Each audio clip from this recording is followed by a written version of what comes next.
On the 11th of December, T-Mobile Arena in Las Vegas, Nevada will host UFC 269, an unmissable event with a stacked main card featuring two reigning, defending, undisputed champions, a former champion and a multicolour haired, full steam ahead hype train. This one is not to be missed. That's excellent. Really good. Kia ora whānau, this is Kyle from the Casual Corner, brought to you by the Combat Sports Network, and today we're going to be previewing UFC 269. What fight are you most looking forward to? Do you think we're going to see titles change hands? Who is your dark horse for an upset? Let us know in the comments below, and don't forget to like and subscribe. Let's get cracking. Sean O'Malley versus Raulian Paiva.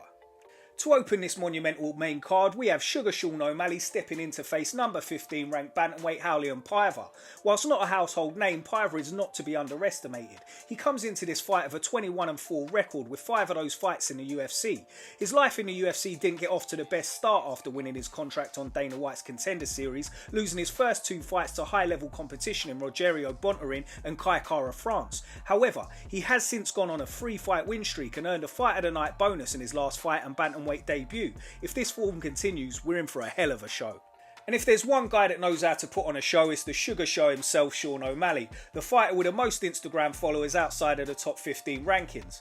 O'Malley is 7 fights deep in the UFC, earning 6 wins and 5 bonuses. Out of those 6 wins, only 2 have gone the distance. In his last fight, Sugar Sean defeated debutant Chris Moutinho, who took the fight on very short notice but put in a solid performance, earning the respect of fans worldwide for his toughness. O'Malley goes into this upcoming bout as a huge betting favourite, and with his stellar striking ability, that isn't much of a surprise. Paiva doesn't have a ground game that will worry the striker, so what will be his game plan to stop O'Malley from bursting into the rankings? Attack the leg. Chicken leg piece. You'll remember that Sugar lost to Cheat Oliveira after his ankle gave up on him. That leg should be like a red rag to a bull. Kai Kara France versus Cody Garbrandt. Cody No Love Garbrandt, who once cleared every obstacle in his path, is taking another crack at a title run. The former Bantamweight champion previously amassed an impressive 11-0 winning streak on his way to the title, dismantling future Hall of Famer Dominic Cruz in the process. Unfortunately, he fell short in his first title defence against former teammate and bitter rival TJ Dillashaw. Since becoming champion, Cody has gone 1-4 and has slid down to number 7 in the rankings. Desperate times call for desperate measures, and No Love has decided his best move for another chance at gold is to drop down to Flyweight. Cody has become known for his wild exchanges, which we as fans love to see, but his jaw definitely doesn't thank him for it, with 3 of those 4 losses coming by knockout. Let's see if his jaw survives the harsher weight cut. Standing opposite Garbrandt is Aotearoa native Kai Kara France, who at the age of 28 has already got 31 fights under his belt, almost double that of Cody. The number 6 ranked flyweight is nicknamed Don't Blink, and you can see why after his last fight, after turning the fight on its head and knocking out his opponent in the first round. Kara France has his eye on a title and comes from a prestigious gym in City Kickboxing in Auckland, already home to UFC champions. Whilst Garbrandt is unranked at flyweight, beating a former champion would definitely give Kai Kara France that push towards a title shot. The bookies have Garbrandt as a small betting favourite, but I think he's been a shadow of his former self. Pairing that with the additional weight cut and his propensity for dropping his hands and getting into slugfests, I think Kara France will finish the fight within 2 rounds. Regardless of the result, both of these fighters love to put on a show, and I think that this matchup is a dark horse for Fight of the Night. Trust me when I say this, don't blink. Geoff Neal versus Santiago Ponzinibbio.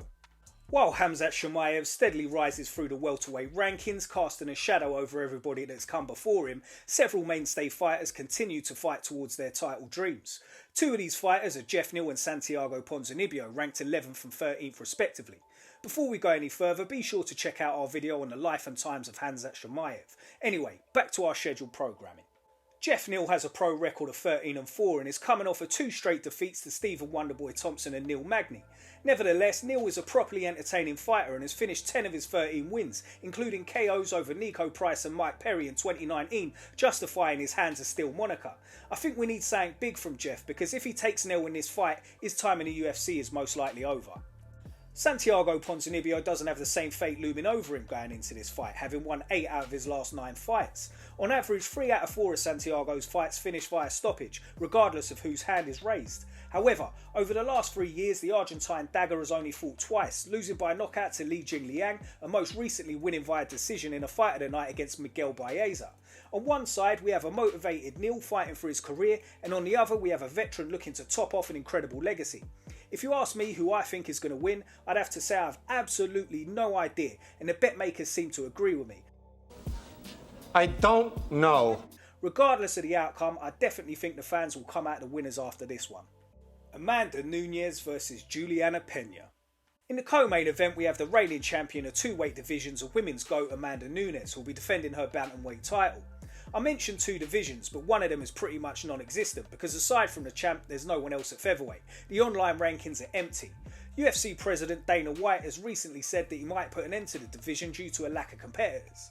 Women's bantamweight is a bit more competitive. However, the Lioness has already cleaned out the division, with the top 15 being her personal death note as she runs through every name on the list. Nunes is a phenomenal athlete, and this is no exaggeration when she's labelled the greatest of all time. The only woman to come close to beating her in the last 7 years is women's flyweight champ Valentina Shevchenko. Shevchenko took Nunes the entire distance in both of their fights, their last matchup ending in a split decision that some fans think should have gone to Valentina. But a win is a win nonetheless. Speaking of wins, Nunes is on a 12-fight win streak and hasn't lost since 2014. On the 11th of December, she'll defend her belt for the 6th time. The fighter with a daunting task of challenging the Lioness is Julianna Pena, who is ranked 4th in the women's bantamweight division with a record of 10-4. In her last 4, she's won 2 and lost 2, alternating between victories and defeats. Having won her last fight, history dictates that this upcoming fight will end in defeat. The Venezuelan vixen made her step into the UFC after winning the Ultimate Fighter 18 and has since beaten top competition in Kat Zingano, Jessica Ai and Sarah McCann. Julianna's odds to win are monstrous, which is not a surprise. The difference in levels of these two fighters is astronomical. In reality, there's Nunes and then there's everyone else. Her opponent doesn't matter. Pena doesn't seem to have an advantage in any aspect of the fight, whether it be clinching, wrestling or on the ground or standing. Nunes has dismantled everyone put in front of her in this current run, including Sarah McCann, Miesha Tate, Ronda Rousey, Raquel Pennington, Chris Cyborg, Holly Holm and many others. In this battle, the only question is how the champion will win. The Lioness has recently said that she's been focusing on her grappling. Maybe a submission win is worth putting your money on. Charles Oliveira versus Dustin Poirier. In the main event of the evening, we'll see the lightweight champion face off against a #1 contender in one of the deepest divisions in the UFC. Former interim champ Dustin the Diamond Poirier will try to take the £155 title from Charles Du Bronx Oliveira, who'll be looking to establish himself on the lightweight throne. After all, there's the unwritten rule that you can't really be the champion until you've successfully defended your strap. Since losing to Michael Johnson in 2016, Poirier has only lost one of his next 10 fights, and even then it was against the unbeatable Khabib Nurmagomedov. After losing to Khabib, the Diamond bounced back with a spectacular display against Kiwi Dan Hooker, earning a Fight of the Night bonus in the process. He then battled it out with a notorious one Conor McGregor, getting his revenge for an early career loss. Their second fight of the trilogy started off as a bit of a chess match, with Poirier sleeping the Irishman in the second round, earning a Performance of the Night bonus. Their final battle garnered even more attention after McGregor reverted back to his bad guy persona and hammering out the pre-fight trash talk. It ended in gruesome fashion, with Conor McGregor becoming the third UFC fighter to have his fight stopped due to a broken leg, earning Poirier the dub by doctor's stoppage. Dustin has put money fights to one side and now steps in for a title shot. Charles Oliveira holds the record for the most finishes in the UFC at 17 and the most submission victories at 14. He has the second most UFC bonuses and submission attempts and is in the top 10 for the most fights in the organisation at 28.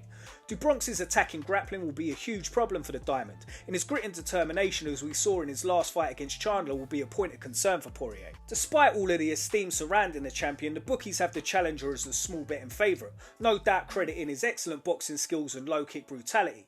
In order for Charles to get the fight to the mat, he'll have to compete against Dustin's 61% takedown defence record and overcome his own mediocre 44% takedown completion record. I'm not sure how this one will go. Over the proposed 25 minutes, Du Bronx is surely going to take Poirier down and create some problems. We also know that he can weather an oncoming storm and has the power in his fist to drop fighters. But then again, Dustin does have the faster, more accurate hands, also capable of knocking out his opponents. Both fighters have incredible gas tanks and are capable of going the full 5, but I have a sneaking suspicion that the judges won't be needed for this one. We've got 2 pound for pound ranked fighters fighting for their legacy in what will undoubtedly be an all-out war. So there you have it, our preview of UFC 269. Let us know how you think these fights are going to go down in the comments below, and be sure to like the video and subscribe to the Combat Sports Network.